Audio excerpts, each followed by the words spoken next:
কি কি কারণে এই মাসের মর্যাদা বেশি অন্যান্য মাসের চাইতে? এক নাম্বার হলো, সংক্ষেপে বলি, এক নাম্বার হলো যে এই মাসটি হলো কোরআন নাজিলের মাস, এই জন্য এই মাসের মর্যাদা বেশি। দ্বিতীয় হলো এই মাসটি হচ্ছে গুনাহ মাফের মাস। কিসের? এই মাসের সিয়াম যে ব্যক্তি পালন করবে ইমানের সহিত নেকির আশায় তার অতীতের সকল ছোট গুনাহগুলোকে আল্লাহ তাআলা কি করবেন? ক্ষমা করে দিবেন। এই জন্য এই মাসকে বলা হয় শাহরুল মাগফিরা। কি বলা হয়? হ্যাঁ, মাগফিরাতের, ক্ষমার মাস। এই মাসের আরেকটি মর্যাদা হলো 3 নম্বর, সেটা হলো কি যে আল্লাহ রাব্বুল আলামিন এই মাসের সিয়ামকে ফরজ করেছে, যেটা অন্যান্য মাসে সিয়াম পালন করাকে কি ফরজ করা হয়নি। শুধুমাত্র এই মাসে সিয়ামকে, রোজাকে আল্লাহ তাআলা ফরজ করেছেন। 4র্থ নম্বর মর্যাদা হলো যে আল্লাহ রাব্বুল আলামিন এই ফজিলতপূর্ণ মাসের মধ্যে মুমিনদেরকে বড় বিজয় দান করেছেন। ইসলামের প্রথম যুদ্ধ কাফেরদের বিরুদ্ধে বদর যুদ্ধে আল্লাহ রাব্বুল আলামিন বিজয় দান করেছেন। আরেকটি মর্যাদা হলো যে যেই মক্কা থেকে আল্লাহ রাসূলকে কাফেররা বের করে দিয়েছিল, ওই মক্কা বিজয় হয়েছিল কখন? এই রমজান মাসের মধ্যে। এই জন্য রমজান মাসের মর্যাদা, ফজিলত রয়েছে অন্যান্য মাসের উপর। এই মাসের আরেকটি মর্যাদা হলো যে আল্লাহ রাব্বুল আলামিন এই মাসকে আগমন করার সাথে সাথে কি করেন? শয়তানকে বেঁধে ফেলেন, আটকে দেন, শিকলাবদ্ধ করেন।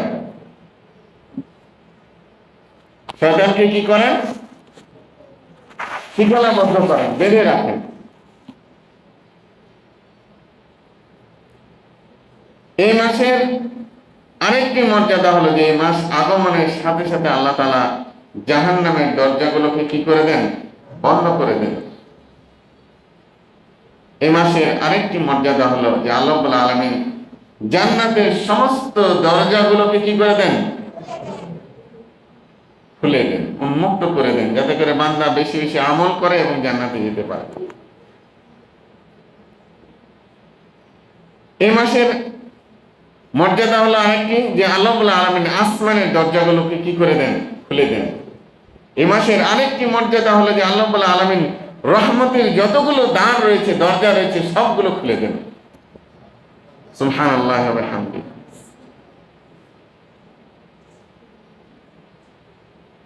এই মাসের আরেকটি মর্যাদা হলো যে আসমান থেকে একজন আহ্বানকারী প্রত্যেক রমজানে রাত্রে দিনে বলতে থাকেন, ইয়া বাগিয়াল খাইর আকবিল, হে কল্যাণের অনুসন্ধানে তুমি অগ্রসর হও।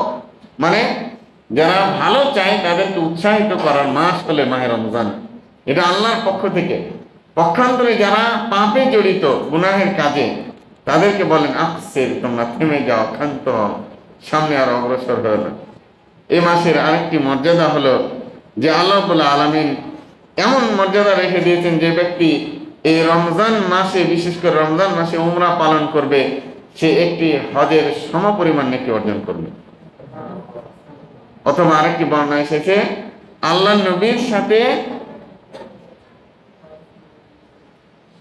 নবীর সাথে হজ করার সমপরিমাণ নেকি অর্জন করবে।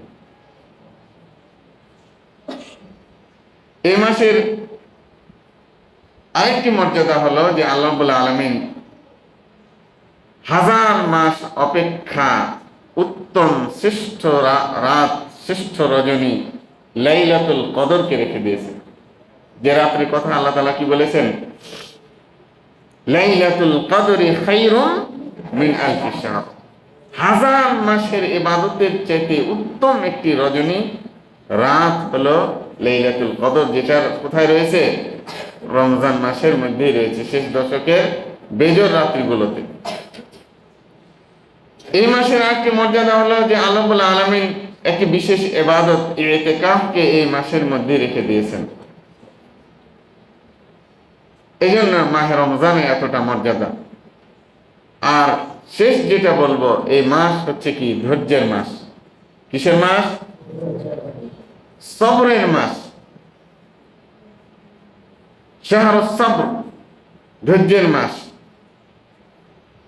তো এই জন্য আল্লাহ রাব্বুল আলামিনের কাছে আমরা কি করব? কামনা করব যে আল্লাহ যেন আমাদের এই মাসটিকে মূল্যায়ন করার তৌফিক দান করেন। এই মাসটিকে হেলায় খেলায় অহেতুক সময় অপচয় করে না কাটিয়ে এই যে ইবাদতগুলোর কথা, যেমন ইবাদতের কথা এখানে উল্লেখ করিনি যদিও, কিন্তু এটা যেহেতু কোরআনের মাস, কোরআন নাজিলের মাস, এজন্য আমাদের উচিত কি হবে? বেশি বেশি কোরআনকে তেলাওয়াত করা, তারাবির সালাত, সিয়াম, এগুলোকে ঠিক ঠিকভাবে